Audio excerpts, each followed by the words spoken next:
झांसी के चानोत गांव में पानी को लेकर चल रहा धरना खत्म। केंद्रीय मंत्री मनोहर लाल के साथ मीटिंग के बाद बनी सहमति। चानोत गांव को मिलेगा भाखड़ा का पानी। जींद में प्रधानमंत्री नरेंद्र मोदी के दौरे को लेकर तैयारियां तेज। रैली को इको फ्रेंडली बनाने के लिए भीड़ को किया जाएगा कम। महज 2 कैबिनेट मंत्री रैली में पीएम के साथ रहेंगे मौजूद। हरियाणा में किसानों का प्रदेश व्यापी रोष मार्च। भारत अमेरिका ट्रेड डील के खिलाफ प्रदर्शन। यमुनानगर में निकाली मोटरसाइकिल रैली।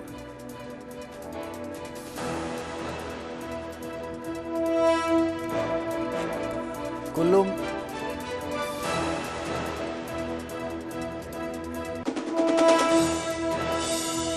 में अब एडवेंचर एक्टिविटीज 2 महीने तक बंद। मॉनसून को लेकर पर्यटन विभाग ने लिया फैसला, सुरक्षा का दिया हवाला।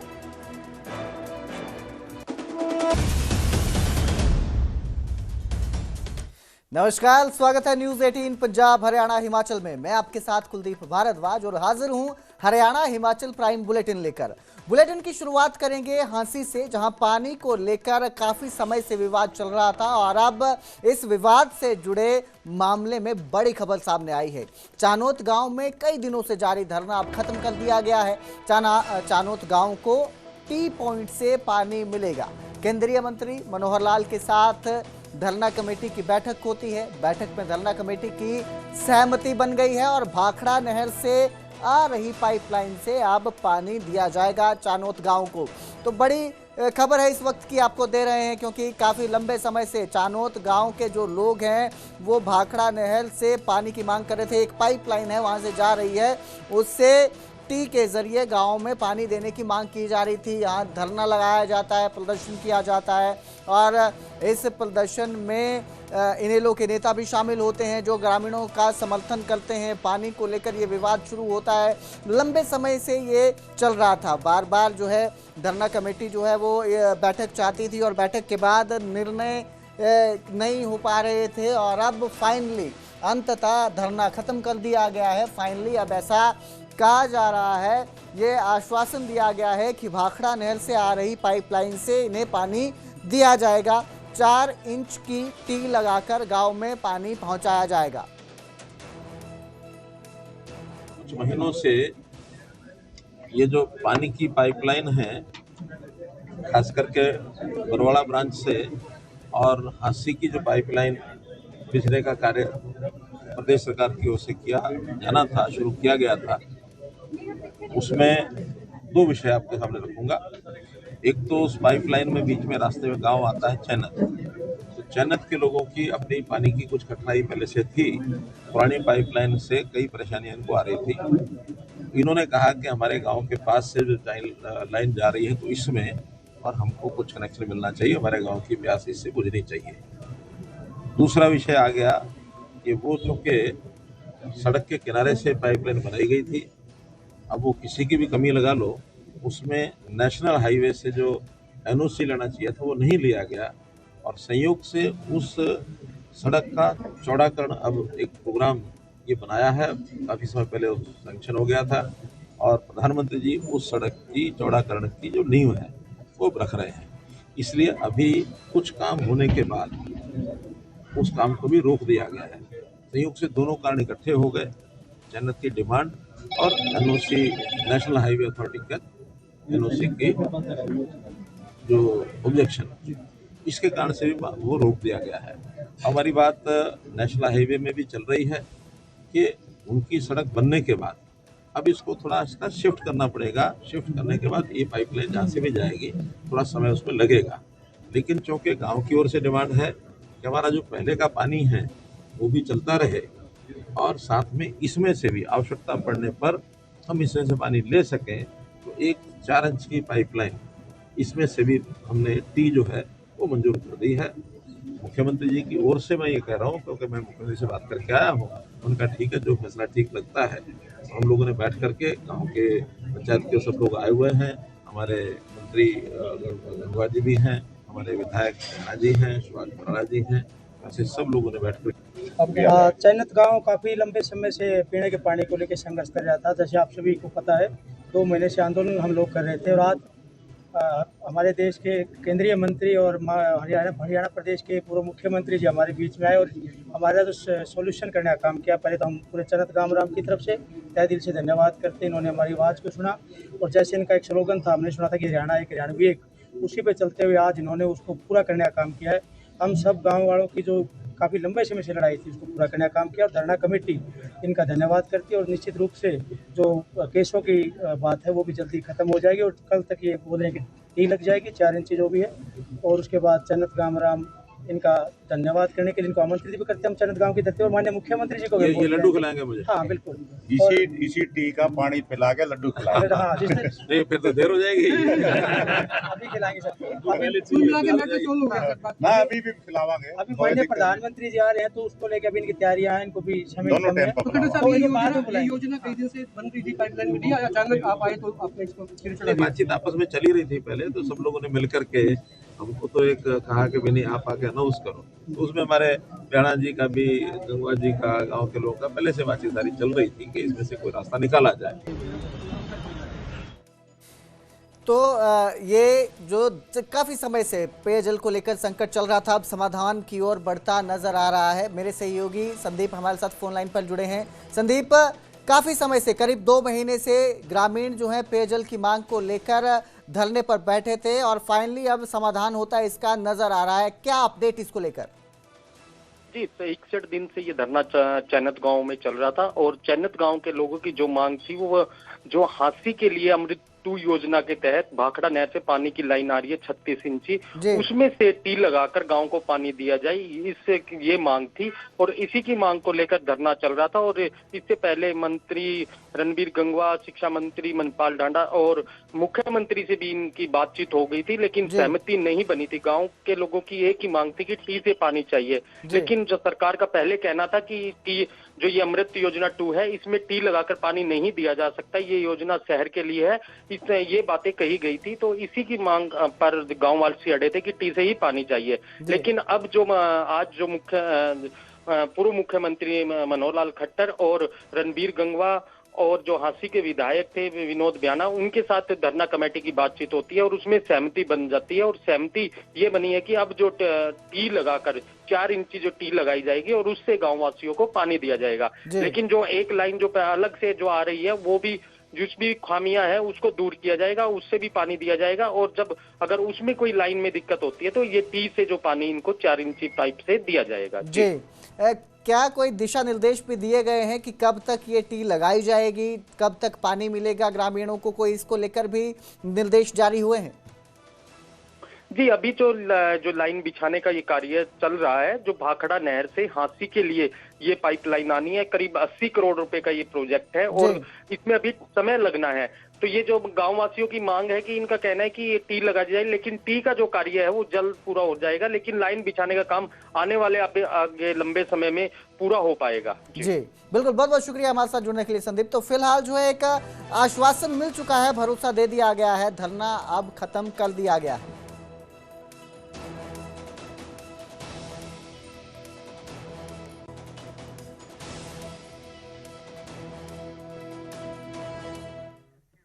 तो वहीं प्रधानमंत्री नरेंद्र मोदी के हरियाणा दौरे से जुड़ी बड़ी खबर सामने आ रही है। पीएम की रैली में कई मंत्री शामिल नहीं होंगे, सिर्फ 2 कैबिनेट मंत्री ही इस रैली में मौजूद रहेंगे, क्योंकि रैली को इको फ्रेंडली बनाने का फैसला लिया गया है। कैबिनेट मंत्री अरविंद शर्मा और कृष्ण बेदी ही उनकी रैली में शामिल रहेंगे। रैली में सिर्फ 26 विधानसभा के लोग शामिल होंगे। इससे पहले भी आपको बता दें, हमने आपको कल बताया था, कैबिनेट मंत्री रणबीर गंगवा ने भी बताया था कि ये इको फ्रेंडली रैली रहेगी और इस रैली में सिर्फ ईवी या सीएनजी व्हीकल ही आएंगे, बाकी पेट्रोल डीजल से चलने वाले वाहन भी इस रैली में शामिल नहीं किए जाएंगे। और हाइड्रोजन ट्रेन जो है उसका शुभारंभ किया जाएगा जींद में। उसी को लेकर प्रधानमंत्री नरेंद्र मोदी का यह दौरा है और दौरे से पहले सभी तरह के इंतजाम करने में प्रशासन भी जुटा हुआ है। रैली को लेकर भी बार बार कहा जा रहा है कि ये रैली इको फ्रेंडली होगी, पर्यावरण को लेकर जो है संदेश दिया जाएगा और इसी के तहत ये फैसला भी लिया गया है। मेरे सहयोगी अंकित दुदानी हमारे साथ फोन लाइन पर जुड़े हैं।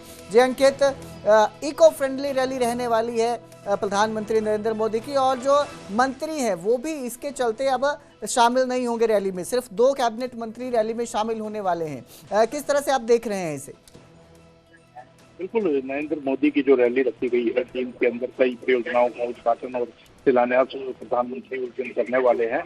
तो पहले बड़ी रैली रखी गई थी और अभी भी रैली तो बड़ी ही है, लेकिन उसके अंदर कैबिनेट मंत्री जो हैं 13 कैबिनेट मंत्री हैं, उसमें से केवल 2 कैबिनेट मंत्री ही शामिल होंगे। तो उसमें से कृष्ण बेदी हैं और जो डॉक्टर अरविंद शर्मा है, क्योंकि उन दोनों की ही लोकसभा पड़ती है और उनका ही इलाका पड़ता है, उनका क्षेत्र पड़ता है, तो वही दोनों शामिल होंगे। बाकी के जितने भी कैबिनेट मंत्री या राज्य मंत्री होंगे वो अपने अपने इलाकों के अंदर रहेंगे और वहाँ स्क्रीन लगा करके और समर्थकों के साथ प्रधानमंत्री का प्रोग्राम देखेंगे। लगभग 4 हजार 5 हजार लोग जो हैं वहाँ, जहाँ 400-500 कह सकते हैं या 1000, जिसकी जितनी संख्या होगी वहाँ उतने लोग पहुंचेंगे और स्क्रीन लगा करके प्रधानमंत्री का कार्यक्रम देखेंगे। लेकिन जहाँ रैली का स्थल रखा गया है वहाँ भी जितने लोग पहुंचेंगे वो ईवी व्हीकल या सीएनजी व्हीकल के माध्यम से पहुंचेंगे। तो कहीं ना कहीं इको फ्रेंडली रैली को बनाने की कोशिश की जा रही है और इसीलिए सभी मंत्रियों को नहीं बुलाया गया है, सभी विधायकों को नहीं बुलाया गया है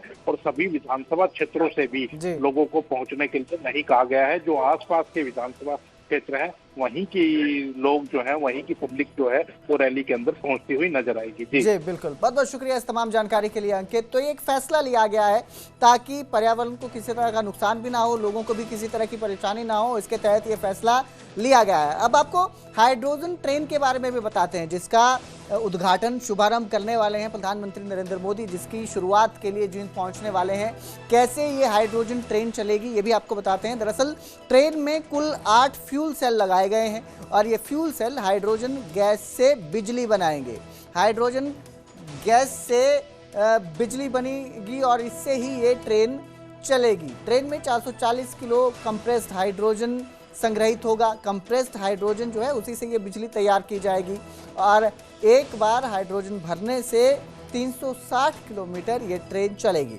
ट्रेन से धुआं या कार्बन नहीं बल्कि जल वाष्प निकलेगा, यानी कि भाप निकलेगा। तो एक तरीका है जिसके जरिए ये ट्रेन चलेगी। ट्रेन में 8 फ्यूल सेल लगाए गए हैं। ये फ्यूल सेल जो है हाइड्रोजन बनाएंगे, हाइड्रोजन गैस से बिजली बनाई जाएगी और बिजली से फिर क्या होगा, आगे ट्रेन चलेगी। ट्रेन में 440 किलो का कंप्रेस्ड हाइड्रोजन संग्रहित किया जाएगा, रखा होगा उसमें 440 किलो का उसका एक स्पेशल सेल रहेगा जिसमें ये हाइड्रोजन रखा जाएगा 440 किलो और एक बार हाइड्रोजन भरा जाएगा उससे 360 किलोमीटर ट्रेन चलेगी। खास बात यह है कि ये इको फ्रेंडली रहने वाला है क्योंकि हाइड्रोजन ट्रेन धुआं नहीं बल्कि जल वाष्प निकालेगी, भाप निकलेगा इससे और ये जो है पर्यावरण के लिए भी फायदेमंद रहेगा क्योंकि ऐसे जो है जो इमल्सन रहता है बाकी व्हीकल्स का उसमें कार्बन निकलता है। आप चाहे पेट्रोल डीजल के वाहन देखिए, जब पेट्रोल डीजल ईंधन के रूप में जलते हैं तो उनसे कार्बन गैस जो है कार्बन निकलता है, धुआं निकलता है और वो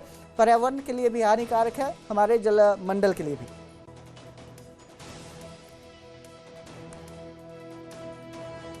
और अब जिक्र करेंगे बहादुरगढ़ का। बहादुरगढ़ में एक ही परिवार के 3 लोगों की मौत का मामला सामने आया था और इस मामले में सुनील के घर से सुसाइड नोट मिला है। सुसाइड नोट में उसने अपनी पत्नी और दोस्त को अपने सुसाइड के लिए, आत्महत्या के लिए जिम्मेदार ठहराया है। कल सुनील ने अपने 2 बच्चों का कत्ल किया था और फिर खुद आत्महत्या कर ली थी और उस वक्त जब ये घटना हुई थी तो सुनील की पत्नी अपने मायके गई हुई थी। ये जानकारी सामने आई थी और अब पता चला है कि एक सुसाइड नोट सामने आया है और जो सुसाइड नोट है उसमें उसने अपनी पत्नी और अपने दोस्त पर सुसाइड करने के लिए उन्हें जिम्मेदार ठहराया है। पुलिस ने सुसाइड नोट के आधार पर केस भी दर्ज कर लिया है। मामला दर्ज करने के बाद आगे की कार्रवाई की जा रही है। बीते कल ये खबर हमने आपको बताई थी कि किस तरह एक शख्स जो है उसने पहले अपने 2 बच्चों का कत्ल किया और उसके बाद सुसाइड कर लिया। वजह सामने नहीं आ पा रही थी कि क्या वजह है। फिलहाल अब जिस तरह से सुसाइड नोट में उन्होंने 2 लोगों को जिम्मेदार ठहराया है, अपनी पत्नी और अपने दोस्त को, उसके आधार पर पुलिस ने अपनी कार्यवाही शुरू कर दी है।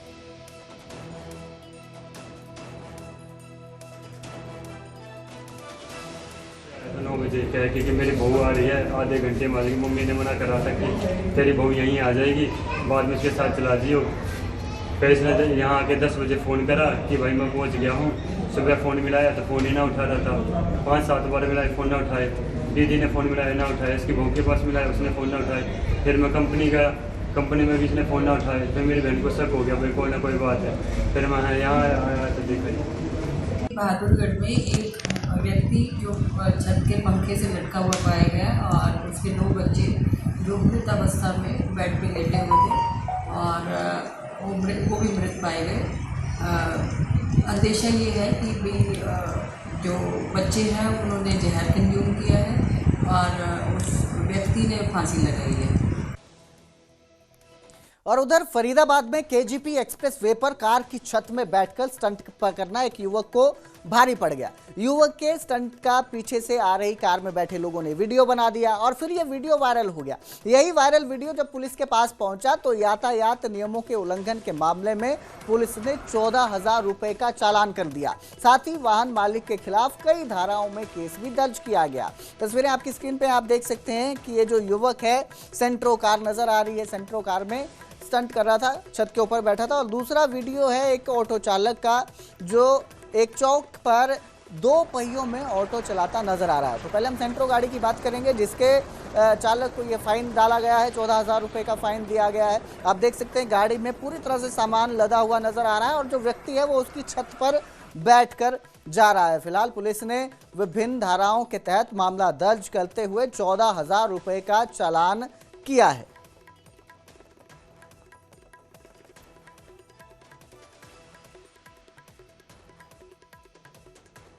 उधर गुरुग्राम पुलिस ने एक्सीडेंट के बाद पुलिस से हाथापाई करने वाला कैब ड्राइवर गिरफ्तार कर लिया है। आरोपी ने पहले बाइक को टक्कर मारी थी और फिर पुलिस के साथ ही हाथापाई करनी शुरू कर दी थी। इसके बाद अब पुलिस ने आरोपी पर एक्शन ले लिया है। वहीं पुलिस ने आरोपी के खिलाफ कई धाराओं में केस भी दर्ज किया है। इसकी वीडियो सामने आई थी, हमने आपको दिखाई थी कि किस तरह जो ऑटो चालक है वो इस तरह से एक्सीडेंट के बाद जो है उसका झगड़ा हो जाता है, हाथापाई करने पर वो उतर आया था और अब जो है पुलिस ने एक्शन लिया है। कैब वाला जो ड्राइवर था, पुलिस से हाथापाई करने वाले कैब ड्राइवर को अब गिरफ्तार कर लिया है।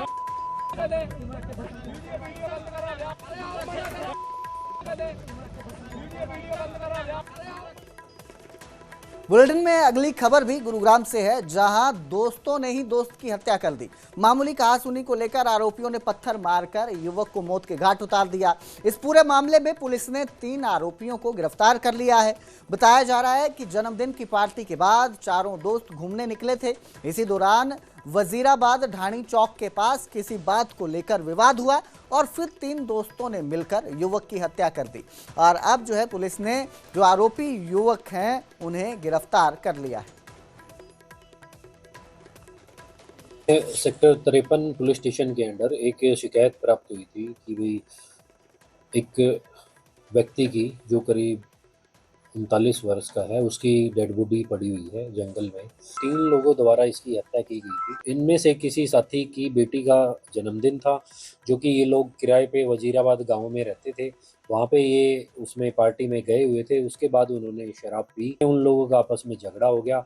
उसके बाद वो उसको लेके जंगल में ले गए और उसके पत्थर मार के हत्या उसकी कर दी।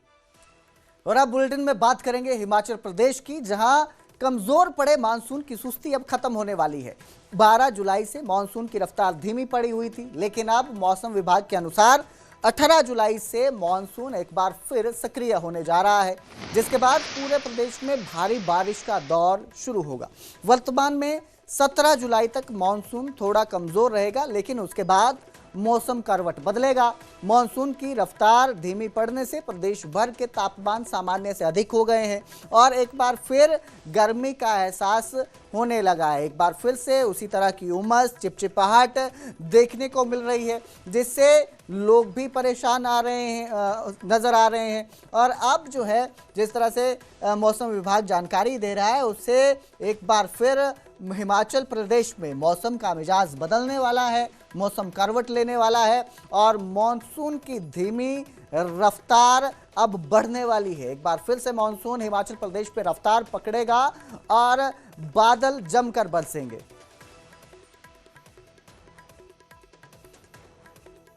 देखिए, प्रदेश में जो हमारा मानसून है वो 12 जुलाई के बाद से काफ़ी ज़्यादा वीक हो चुका है और ये जो मानसून वीक है वो लगातार 17 जुलाई तक जो है हमें देखने को मिलता रहेगा। लेकिन 18 जुलाई के बाद से मानसून एक बार फिर से हिमाचल प्रदेश में एक्टिव होगा और जिसका असर जो है पूरे प्रदेश में 18 जुलाई से मिलना चालू हो जाएगा, जिसके वजह से हल्के से मध्यम स्तर तक की बारिश का जो दौर है 18 जुलाई से लेकर के लगभग 23 जुलाई तक प्रदेश के सारे ज़िलों में हमें देखने को मिलेगा। मुख्य रूप से अगर हम बात करें तो साथ ही मानसून एक्टिव होने के बाद जो है भारी बारिश का दौर भी एक बार प्रदेश में फिर से हमें 18 जुलाई से देखने को मिलेगा और ये भारी बारिश का दौर जो है लगातार 22-23 अप्रैल तक मिड हिल्स में और उससे लगे हुए मैदानी इलाकों में हमें देखने को मिलता रहेगा। तो वहीं कुल्लू में अब एडवेंचर एक्टिविटीज 2 महीने के लिए बंद कर दी गई हैं। कुल्लू जिला पर्यटन विभाग की ओर से सभी ऑपरेटर को नोटिफिकेशन जारी किया गया है और इसमें river rafting, paragliding, zip line और रिवर क्रॉसिंग पर प्रतिबंध रहने के आदेश दिए गए हैं। कुल्लू जिला पर्यटन विकास अधिकारी रोहित शर्मा ने कहा कि मानसून मौसम को देखते हुए सुरक्षा के लिहाज से ये फैसला लिया गया है। तो जो भी पर्यटक वहां पे रिवर राफ्टिंग करने जा रहे थे या पैराग्लाइडिंग करने के लिए वहां पहुंच रहे थे तो उन्हें भी ये जानकारी अब पता चल गई होगी कि हिमाचल प्रदेश के कुल्लू में पर्यटन विभाग ने निर्देश जारी किए हैं और पैराग्लाइडिंग, जिप लाइन और रिवर क्रॉसिंग पर प्रतिबंध रहेंगे अगले 2 महीने तक। और इसके मद्देनज़र जिला कुल्लू की जो साहसिक पर्यटन गतिविधियां हैं जिसमें रिवर राफ्टिंग, रिवर क्रॉसिंग और पैराग्लाइडिंग मुख्य रूप से शामिल हैं, तो इन पर तत्काल प्रभाव से 2 महीनों का जो है वो प्रतिबंध लगाया गया है, जो 15 जुलाई से 15 सितंबर तक ये रहेगा। Himachal Pradesh river rafting rules जो हैं वो मैंडेट करते हैं कि जो बरसात के 2 महीने हैं उस दौरान जो है रिवर राफ्टिंग, रिवर क्रॉसिंग और जल क्रीड़ा संबंधित गतिविधियों पर जो है रोक रहेगी। उधर बिलासपुर में विश्व विख्यात शक्तिपीठ श्री नैना देवी में गुप्त नवरात्रों की शुरुआत हो चुकी है। मंत्रोच्चारण के बाद विशेष पूजा अर्चना के साथ नवरात्रों का शुभारंभ हुआ। इस दौरान मंदिर परिसर में भक्तों की भीड़ उमड़ पड़ी। तो मंत्रोच्चारण किया जाता है, विशेष पूजा अर्चना के बाद नवरात्रों का शुभारंभ किया जाता है और भारी संख्या में मंदिर परिसर में भक्तों की भीड़ उमड़ी नजर आती है।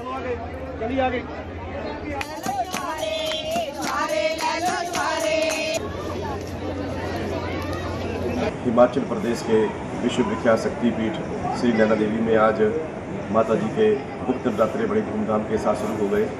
सुबह की आरती और पूजा अर्चना के साथ माता के गुप्त नवरात्रे आज शुरू हुए और काफ़ी संख्या में श्रद्धालु गुप्त नवरात्रों के दौरान भी माता की पूजा अर्चना के लिए पहुँचते हैं और माता जी का आशीर्वाद प्राप्त करते हैं। तो फिलहाल इस बुलेटिन में इतना ही। बाकी की खबरों के लिए आप देखते रहिए न्यूज़ 18 पंजाब, हरियाणा, हिमाचल।